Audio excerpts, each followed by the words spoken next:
तो फ्रेंड्स અત્યારે અમે આવી ગયા છે પાટણમાં રાણી કી વાવ देखवा वर्ल्ड हेरिटेज साइट। तो चलो आप देखिए।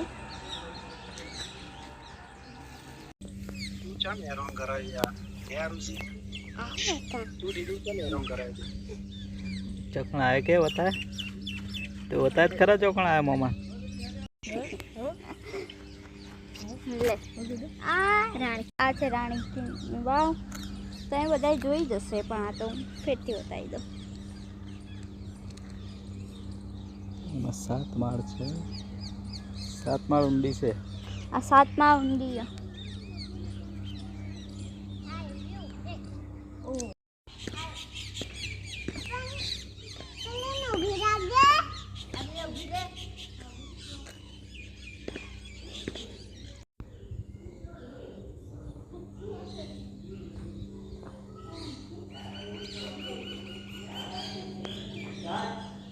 तो फ्रेंड्स हवे अमे राणकी वावमांथी निकळ्या छीए। तो तमने आ मिनी व्लॉग पसंद आवे तो लाइक करो, शेयर करो, सब्सक्राइब करो। बाय।